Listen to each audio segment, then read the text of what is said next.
పరిశ్రమలు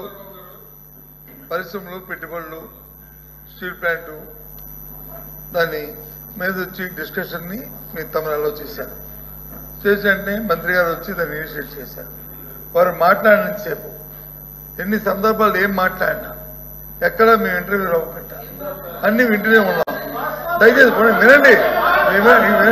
అవైతే మామూలుగా ఉంటారు. అది కాదు. అది వాస్తవమా అవాస్తవమా అనేది మేము మాట్లాడి చెప్తాం. అది వాస్తవాలా అవాస్తవాలా ఏదో మేము చెప్తాం.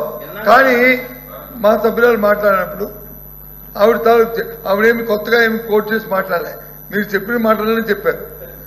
మీరు చెప్పారు అవే చెప్పారు తప్ప ఏమి కొత్త మాట ఏమీ మాట్లాడలే. మీరు మాట్లాడి తిరిగి కోట్ చేస్తే గౌరవ మంత్రి గారు వచ్చి అంత ఆవేశం ఏం పిక్కు వాటి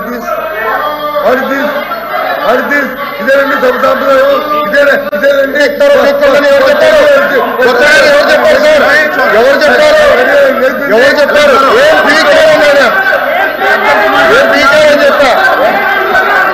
5 సంవత్సరాలు ఏం తీసుకొచ్చారు అడిగా.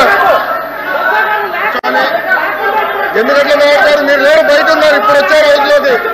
ఇప్పుడు వచ్చి మీరు మాట్లాడతారు. హౌస్లో లేరు, టీవీలో చూస్తున్నారు. ఎట్లా మాట్లాడతారు సార్ మీరు?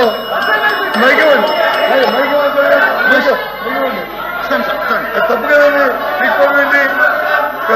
పీక్కోలు వేయండి. ఆ వైపు ఉత్తరం చేయమండి. హౌస్ సమాధానం చెప్పండి. మీరు వింటున్నారు కదా. పీక్కోలు వేయండి. ఎంత గౌరవంగా ఉండాలి. మేము ఎవరైనా ఒక్క మాట్లాడామా పరుచుకుండా? ఏమైనా ఒక్క పరుచుకొని మాట్లాడామా? ఏమైనా అమ్మాయి చెప్తుంది ఏంటి? కోఆపరేట్ చేయాలి.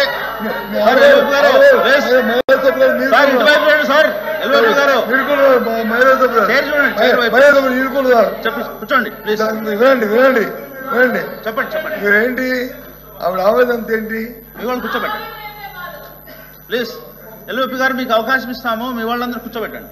కూర్చోండి. ఇప్పటికే 2:30 అయింది. ఇంకా 10 మంది మాట్లాడాల్సి చెప్తుంది. ప్లీజ్ మీకు అవకాశం మేము రిక్వెస్ట్ కూడా చెప్తున్నాము. ఎందుకంత ఆవేశం ఏంటి? భాష మీద పొట్టున్నది. ఆవేశం ఉండకూడదు. అధ్యక్ష ఆవిడ ఆవేదన ఏంటంటే మీరు తీర్మానం పెట్టారు. తీర్మానాన్ని అందరూ ఆమోదించాలని చెప్పారు.